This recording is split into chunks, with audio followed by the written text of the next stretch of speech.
আসসালামু আলাইকুম। অনেকদিন পর আবার আপনাদের জন্য নতুন একটি ভিডিও নিয়ে এসেছি। আজকে হচ্ছে আমরা কক্সবাজার যাচ্ছি। আর এই ট্যুরটা ছিল ঈদের পরের দিনে। যেহেতু ঈদের ছুটি ছিল তো সে কারণে কোনো হোটেল আর বাসের সিট পাওয়া যাচ্ছিল না। আমাদের প্ল্যানটাও হচ্ছে হুট করে করেছিলাম। তো লাস্ট মুহূর্তে হচ্ছে সেজুতি ট্রাভেলসে দুটো সিট পেয়েছিলাম। আর এরপরে আমাদের আরেকটা ফ্রেন্ড এসেছিল, তো 3টা সিটই পেয়ে গিয়েছিলাম। মূলত আমরা হচ্ছে স্লিপার বাসের টিকিট কেটেছিলাম, জন প্রতি 1600 টাকা করে রেখেছি। আর এই বাসের লোয়ার ডেকে ছিল সিট সিস্টেম, দ্যাট মিনস আপার ডেকে ছিল হচ্ছে স্লিপার আর লোয়ার ডেকে ছিল সিট সিস্টেম। সিটের ভাড়া ছিল 1400 টাকা করে। তো 200 টাকার জন্য হচ্ছে আমরা আর সিটের টিকিট কাটিনি, আমরা একেবারে আপার ডেকে স্লিপারের হচ্ছে টিকিটটা কেটেছিলাম। আর এটা হচ্ছে আমাদের বাস, যেটা কিনা 11:30 বাজে হচ্ছে ছাড়ার কথা। আমরা মূলত 10টার মধ্যেই পৌঁছে গিয়েছিলাম। বাস অন টাইমে এসেছিল আর বাসটা দেখতে সত্যি খুব সুন্দর ছিল, খুবই সুন্দর ছিল। কিন্তু একটা কথা আছে না, যে বাহিরের কোনো কিছু হচ্ছে দেখে কখনোই জাজ করতে নাই, সবসময় ভিতরে সবকিছু দেখতে হয়। তো এই বাসের ক্ষেত্রেও একদমই এরকমটাই হয়েছিল। বাসটা বাইরে থেকে দেখতে সুন্দর, সিটও সুন্দর ছিল, কিন্তু ভিতরে অনেক প্রবলেম হচ্ছে আমরা ফেস করেছি। সেটা আপনারা ভিডিওটা দেখতে থাকেন, আপনারা সামনেই দেখতে পারবেন যে আমরা কি কি প্রবলেম ফেস করেছি। তো যাই হোক, এরপরে হচ্ছে বাসের মধ্যে আমরা আমাদের লাগেজ ব্যাগ ট্যাগ রেখে দিয়েছিলাম। আর এই যে সিটের কথা বলছিলাম, নিচে হচ্ছে লোয়ার ডেকে এই সিট আর উপরে আপার হচ্ছে স্লিপার। তো সবাই বাসের মধ্যে উঠতেছিল, তো সেই কারণে হচ্ছে একটু রাশ ছিল। আপনারা দেখতেই পাচ্ছেন যে আমরা দাঁড়িয়েছিলাম। এরপরে হচ্ছে আপনাদের সুবিধার জন্য আমি হচ্ছে একটু সিটের মধ্যে বসে দেখিয়ে দিচ্ছি। সিটটা মোটামুটি ভালোই কমফোর্টেবল ছিল আর বসতেও কোনো প্রবলেম হচ্ছিল না। তো ওভারঅল হচ্ছে সিটের কোয়ালিটি ভালোই ছিল।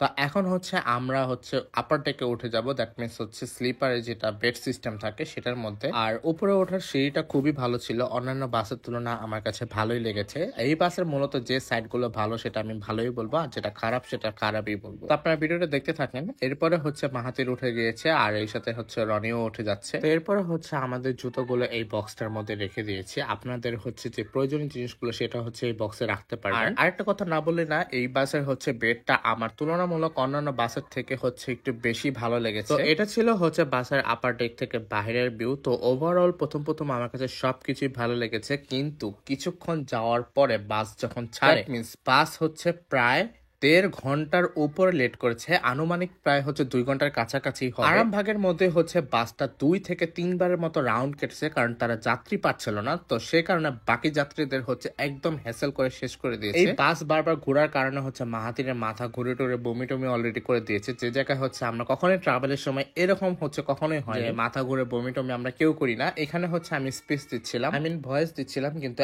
এত বেশি হচ্ছে সাউন্ড হচ্ছিল, তো সেই কারণে হচ্ছে আমি ভয়েসটা রিমুভ করতে বাধ্য হই আর পরে অ্যাড করতে বাধ্য হই। তো যাই হোক, এখানে মূলত আমি যে কথাগুলো বলতেছিলাম, মানে একদমই একটাও ব্ল্যাঙ্কেট নাই এই পুরো এসি বাসে। আর এসি ছিল একদম হাই, যেটা হচ্ছে কোনোভাবেই হচ্ছে বন্ধ করা যাচ্ছিল না। সবচেয়ে বড় কথা, এসির সাইড দিয়ে পানিও পড়তেছিল, সেখানে হচ্ছে আমি একটা রুমাল দিয়ে রাখছিলাম। আর আপনারা দেখতেই পারতেছেন যে মাহাতের অলরেডি হচ্ছে বমি টমি করে মাথা ঘুরে একদম ঘুমিয়ে গেছে। এখন হচ্ছে আমি যে সাইড দিয়ে পানি পড়ে সেটা হচ্ছে দেখাচ্ছি। এই যে দেখেন, আমি রুমাল দিয়ে রাখছি। পুরোটা রাত হচ্ছে এক মুহূর্তের জন্য আমি শান্তি পাইনি, এই পানিতে হচ্ছে ভিজে সব শেষ হয়ে গেছে। ব্ল্যাঙ্কেট চাওয়ার সময় সবচেয়ে বড় কথা, ব্ল্যাঙ্কেট যখন ছিল না তখন হচ্ছে এত রুডলি ভাবে বলে গিয়েছে যে ওই পাশে কোনো ব্ল্যাঙ্কেট নেই, মানে কোনো হচ্ছে তাদের গিল্টি ফিল বলতেও কিছু নেই, উল্টা হচ্ছে ভাব দেখিয়ে বলে চলে গেল। তো এই জিনিসটা খুবই রুড লেগেছে। প্রায় হচ্ছে 2 ঘন্টার মতো আমরা আরামবাগে বসেছিলাম। এরপরে বাস যখন ছাড়ে, তো বাস মোটামুটি সারা রাস্তা ভালোই ছিল, ওভারঅল এমনি খারাপ লাগে। কিন্তু আমার কাছে মনে হয় কর্তৃপক্ষের এই জিনিসগুলো বাসের মধ্যে হচ্ছে একটু ডেভেলপ করা উচিত, যে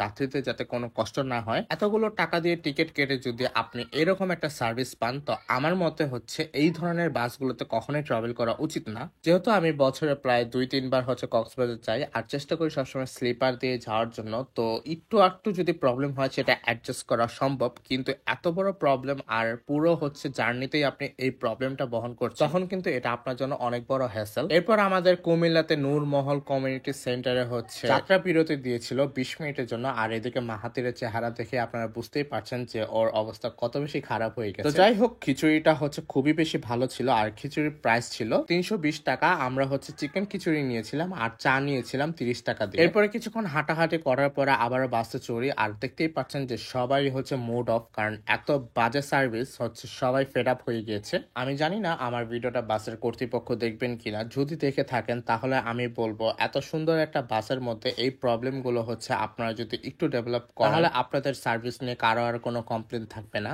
তো যাই হোক, এরপরে হচ্ছে সকাল হয়ে গেছে আর আমরা অলরেডি হচ্ছে কলাতলিতে পৌঁছে গেছি, আই মিন হচ্ছে কক্সবাজারে। তো ওভারঅল এই পুরো প্রবলেম নিয়ে সারা রাত জেগেই হচ্ছে আমাদের কক্সবাজারে আসতে হয়েছে। তো কর্তৃপক্ষের কাছে আমার এটাই হচ্ছে অনুরোধ থাকবে যে আপনাদের যাত্রীর যে প্রবলেম গুলো হচ্ছে আপনারা চেষ্টা করবেন সেগুলো হচ্ছে সলভ করার জন্য। তো যাই হোক, কথা আর বাড়াচ্ছি না, আজকে ভিডিওটা এই জায়গায় শেষ করে দিচ্ছি। দেখা হবে নতুন কোনো নেক্সট ভিডিও নিয়ে। ততদিন পর্যন্ত ভালো থাকবেন, সুস্থ থাকবেন। আল্লাহ হাফেজ।